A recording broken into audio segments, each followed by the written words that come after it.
Brooding ছোট হাঁসের বাচ্চার জন্য খুবই উপকারী এবং এটা খুবই প্রয়োজনীয় একটি বিষয়। 1 থেকে 5 দিন বা 4 দিন বয়স পর্যন্তকে ব্রোডিংয়ের অবস্থাতে হাঁসের বাচ্চাকে রাখতে হয়। আমাদের সর্বপ্রথম যেটা করতে হবে, ভালো একটি জায়গা নির্বাচন করতে হবে হাঁসের বাচ্চার ব্রোডিংয়ের জন্য এবং খেয়াল রাখতে হবে সেখানে যাতে ব্রোডিংয়ের সঠিক তাপমাত্রা বজায় থাকে। 30 থেকে 35 ডিগ্রি সেলসিয়াস তাপমাত্রা হলে খুবই ভালো হয়। এই তাপমাত্রায় হাঁসের বাচ্চাগুলো সহনীয় পর্যায়ে থাকে এবং ভালো থাকে। এবং ব্রুডিংয়ে অবশ্যই একটি থার্মোমিটার রাখতে হবে, যাতে করে কিছুক্ষণ পর পর কিন্তু জায়গাগুলোতে টেম্পারেচার নির্ণয় করে দেখতে হবে আসলে তাপমাত্রা বেশি হয়ে গেল কিনা। তাপমাত্রা যদি বেশি হয়ে যায় সেই ক্ষেত্রে কিন্তু হাঁসের বাচ্চা অসুস্থ হয়ে যাওয়ার চান্স থাকবে। তো ব্রুডিং খুবই একটি গুরুত্বপূর্ণ বিষয়। আজকে আলোচনা করব কিভাবে হাঁসের বাচ্চা দ্রুত বড় করা যায়, ছোট হাঁসের বাচ্চা পালন পদ্ধতি এবং কি কি উপায়ে হাঁসের বাচ্চা পালন করলে হাঁসের বাচ্চা সুস্থ থাকে এবং খুব দ্রুত বড় হয়। অনেকেই আমাকে প্রশ্ন করেছেন যে এই রিলেটেড একটি ভিডিও দিতে, তো আপনাদের জন্য ভিডিওটি তৈরি করা এবং আপনাদের কাছে অনুরোধ রইল আমার চ্যানেলটিকে সাবস্ক্রাইব করে ভিডিওটি বেশি বেশি করে শেয়ার করে দিবেন, যাতে করে যারা হাঁস পালন করে বা হাঁসের খামারি ভাই বোনেরা আছেন তারা ভিডিওটি দেখে উপকৃত হতে পারে। তো ব্রুডিং নিয়ে কথা বলছিলাম। ব্রুডিং খুবই গুরুত্বপূর্ণ। এই ব্রুডিং করার সময় আমাদের অবশ্যই টেম্পারেচারটা মেন একটি ফ্যাক্ট। এই টেম্পারেচার যাতে ঠিক থাকে 30 থেকে 35 ডিগ্রির মধ্যে থাকে, এই বিষয়টি কিন্তু আমাদের খেয়াল রাখতে হবে এবং ভালো একটি জায়গা নির্বাচন করতে হবে এই ব্রুডিং করার জন্য। দ্বিতীয়ত যে বিষয়টি খেয়াল রাখতে হবে, ভালো জাতের হাঁসের বাচ্চা কিন্তু আমাদের ক্রয় করতে হবে। কারণ আমরা যদি ভালো জাতের হাঁসের বাচ্চায় না নিতে পারি তাহলে কিন্তু হাঁসের বাচ্চা বেশি বড় হবে না, ছোট লেগে থাকবে এবং এই হাঁসের বাচ্চা যদি ভালো না হয় এই বাচ্চা থেকে কিন্তু আমরা ভালো খামার বা ভালো ডিম আশা করতে পারি না। এবং আমরা আরেকটি যে ভুলটি করে থাকি, আমরা কিন্তু অনেকেই হ্যাচারি থেকে যখন বাচ্চা কিনে নিয়ে আসি 2-1 টাকা বাঁচানোর জন্য কম দামি বাচ্চাগুলো কিনি। আমাদের উচিত বাচ্চা কেনার সময় অবশ্যই 2 টাকা বা 3 টাকা বেশি হলেও ভালো মানের বাচ্চাটা কেনা। কখনোই বাচ্চা কেনার সময় কার্পণ্য করা উচিত না, কারণ একটি বিষয় মাথায় রাখতে হবে, কেনার সময় যদি আপনি ঠকে যান তাহলে সেই জিনিস দিয়ে আপনি কখনোই লাভবান হতে পারবেন না। তো হাঁসের বাচ্চা কেনার প্রথম 5 থেকে 8 ঘন্টা বা ডিম ফোটার প্রথম 5 থেকে 8 ঘন্টা কোনো ভারী খাবার না দিলেও চলবে। এই সময় যদি আমরা লাইসোবিট পাউডারটা দিতে পারি তাহলে কিন্তু হাঁসের বাচ্চার ইমিউনিটি সিস্টেম ডেভেলপ হবে এবং হাঁসের বাচ্চা সুস্থ থাকবে এবং রোগ প্রতিরোধ ক্ষমতা বৃদ্ধি পাবে।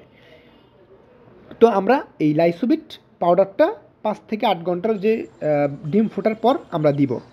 এরপর সোনালি স্টার্টআপ ফিডটা কিন্তু আমরা হাঁসের বাচ্চাকে খেতে দিব। আজে বাজে কোনো ধরনের ফিড প্লিজ খেতে দিবেন না, কারণ এতে করে বাচ্চা অসুস্থ হয়ে যেতে পারে। দোকানের খুচরা ফিড আমরা অনেকেই কিনে নিয়ে আসি কম দাম দিয়ে, এটা কখনোই করা উচিত না। অবশ্যই সোনালি প্যাকেটজাত করা বাছাই করা স্টার্টআপ গ্রোয়ার ফিডটা হাঁসের বাচ্চাকে খেতে দিবেন, তাহলে হাঁসের বাচ্চা দ্রুত বড় হবে এবং সুস্থ থাকবে। 5 থেকে 7-8 দিন বয়সের মধ্যে যদি আমরা থায়াবিন, আবারও বলছি থায়াবিন একটি multivitamin, vitamin B1, B6, B12, এটি কিন্তু একটি মাল্টিভিটামিন এবং এই ভিটামিনটা কিন্তু হাঁসের বাচ্চাকে প্যারালাইজডের হাত থেকে বাঁচায়। আমাদের খেয়াল রাখতে হবে প্রথম দিন থেকে শুরু করে প্রথম 10 দিন বা 12 দিন বা 15 দিনের মধ্যেই কিন্তু হাঁসের বাচ্চার প্যারালাইজড রোগটি হয়ে থাকে বা পা খুঁড়িয়ে খুঁড়িয়ে হাঁটে বা পা বাঁকা হয়ে যায়। তো আমরা যদি 6-7 দিন বয়সী এই থায়াবিন মেডিসিন বা মাল্টিভিটামিনটা দিতে পারি তাহলে কিন্তু ঠান্ডা এবং পায়ের যে ব্যথা বা রক টানা লাগা বা প্যারালাইজড হয়ে যাওয়া এটার হাত থেকে কিন্তু হাঁসের বাচ্চা রক্ষা পাবে। এবং এই সময় যদি আমরা হাঁসের বাচ্চাকে রসুন পানিটা খাওয়াতে পারি, রসুন ছেঁচে বা বেটে পানির সাথে মিশিয়ে সেই পানিটা যদি আমরা হাঁসের বাচ্চাকে খাওয়াতে পারি তাহলে কিন্তু আয়রন, জিঙ্ক, ক্যালসিয়ামের চাহিদা পূরণ হবে। এবং রসুন কিন্তু একটি প্রাকৃতিক অ্যান্টিবায়োটিক, বিভিন্ন ধরনের ব্যাকটেরিয়া ভাইরাসের বিরুদ্ধে কিন্তু এটি কাজ করবে এবং হাঁসের বাচ্চার ভিতর থেকে রোগ প্রতিরোধ ক্ষমতা বাড়িয়ে ইমিউনিটি সিস্টেমকে ডেভেলপ করে তুলবে। এটা কিন্তু আমরা অবশ্যই করতে পারি বা আমরা খুব সহজেই কিন্তু এটা চাইলেই আমরা করতে পারি। এবং আমরা এই ছোটো হাঁসের বাচ্চার ক্ষেত্রে যে ভুলটা করে থাকি, আমরা অনেকে ভাত, চিরা, মুড়ি এগুলো খাওয়ানোর চেষ্টা করি।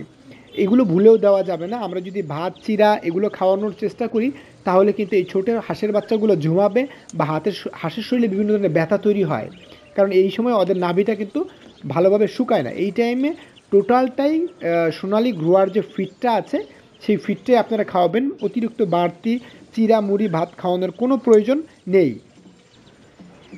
এবং এই ৮-১০ দিন বা ১২ দিন বয়সে আমরা হাঁসের বাচ্চাকে জিঙ্ক সিরাপটা খেতে দিব।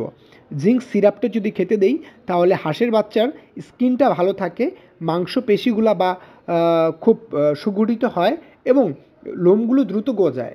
এবং লোম যখন দ্রুত গজাবে তখন কিন্তু এই হাঁসের বাচ্চার শরীরের টেম্পারেচার সে কিন্তু নিজেই সঠিক টেম্পারেচার শরীরে রাখতে পারবে। এটা কিন্তু ঠান্ডা লাগা থেকে বা অসুস্থ হয়ে যাওয়ার থেকে কিন্তু হাঁসের বাচ্চাকে রক্ষা করে।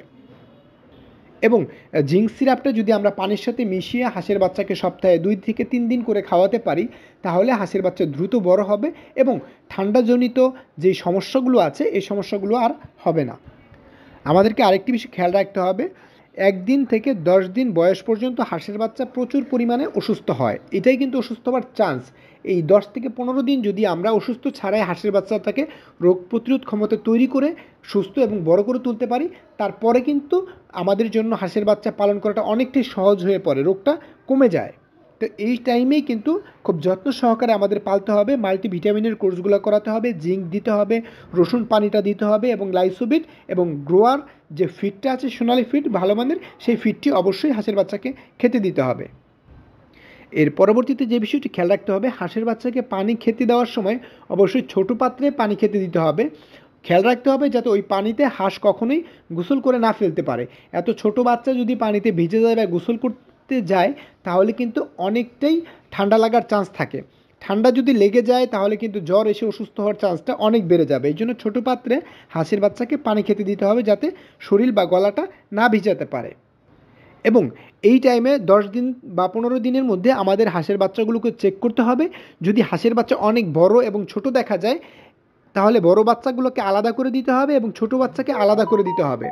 যদি আমরা বড় এবং ছোট বাচ্চাগুলোকে আলাদা করতে না পারি তাহলে কিন্তু যখন আপনি খাবার দিবেন তখন বড় বাচ্চাগুলো সব খাবার খেয়ে নেবে, ছোট বাচ্চাগুলো খাবার পাবে না। তখন কিন্তু একটা ভ্যারিয়েশন তৈরি হবে এবং ছোট বাচ্চাগুলো আস্তে আস্তে দুর্বল হয়ে অসুস্থ হওয়ার চান্স থাকবে। এই জন্য যেই বাচ্চাগুলো দুর্বল বা ছোট হয়ে থাকবে তাদেরকে আলাদা করে ট্রিটমেন্ট করতে হবে বা আলাদা বাড়তি যত্ন নিতে হবে, তাহলেই কিন্তু 100% বাচ্চাকে টিকিয়ে রাখা সম্ভব। এবং 12 থেকে 15 থেকে 16 দিন বয়সে কিন্তু হাঁসের বাচ্চাকে সবুজ ঘাস খেতে দিতে হবে। এই টাইমে যদি আমরা সবুজ ঘাসটা খেতে দিই, ঘাসের মধ্যে থাকে সেলুলোজ এবং মাল্টিভিটামিন এবং এই ঘাসের রসটা কিন্তু প্রাকৃতিক একটি অ্যান্টিবায়োটিক এবং ইমিউনিটি বুস্টার হিসাবে কাজ করে, যার ফলে কিন্তু হাঁসের বাচ্চা অসুস্থ হয় না এবং বিভিন্ন ধরনের ভাইরাস অ্যাটাক থেকে কিন্তু হাঁসের বাচ্চাকে রক্ষা করে এই ঘাসের রসটা। তো এটা কিন্তু আমরা অনেকেই জানি না, অথবা আমরা খাবারের সাথেও কিন্তু এই ঘাসটা মিশিয়ে দিতে পারি। এবং এই 20 থেকে 22 দিন বয়সের মধ্যে কিন্তু আমরা হাঁসকে রেনাসল AD3 বা একটি মাল্টিভিটামিন, ভিটামিন এ থাকে, ডি থাকে এবং ভিটামিন ই এর কম্বিনেশন থাকে। এই ভিটামিনটা যদি দিতে পারি তাহলে কিন্তু হাঁসের বাচ্চা অসুস্থ হবে না এবং দ্রুত বড় হবে, খাবার রুচিটা তাদের বাড়বে বা খাবার বেশি খাবে তখন কিন্তু, এবং পেটের গ্যাসটা যে হয় গ্যাসটাও কিন্তু কমাবে। তো এই খাবারগুলো যদি দিতে পারি আমরা ঠিক মতো সঠিক সময়ে তাহলে কিন্তু হাঁসের বাচ্চা দ্রুত বড় হয়ে উঠবে। এবং আরেকটি বিষয় অবশ্যই খেয়াল রাখতে হবে, হাঁসের বাচ্চাকে সঠিক সময়ে ডাক প্লেগ ভ্যাকসিন এবং ডাক কলেরা ভ্যাকসিন প্রয়োগ করতে হবে। এই রিলেটেড আমার আরও কিছু ভিডিও রয়েছে, আপনারা চাইলে দেখে আসতে পারেন, তাহলে কিন্তু আপনাদের অনেক উপকারে আসবে। এবং আমি আপনাদের মাঝে সবসময়ই চাই ভালো কিছু তথ্য দিয়ে সাহায্য করতে, এবং যাতে করে আপনারা খামারি ভাই বোনেরা ভালো ধরনের হাঁসের খামার গড়ে তুলতে পারেন। ধন্যবাদ সবাইকে, ভালো থাকবেন। যদি আপনাদের কোনো প্রশ্ন থাকে আমাকে কমেন্টস করে জানাবেন, যদি কোনো প্রবলেম হয় বা কোনো কিছু জানতে চাচ্ছেন তাহলেও জানাবেন, আমি চেষ্টা করব নতুন ভিডিও তৈরি করে বা আপনাদের কমেন্টসের উত্তর দিয়ে সমাধান দিতে। ধন্যবাদ সবাইকে, আসসালামু আলাইকুম।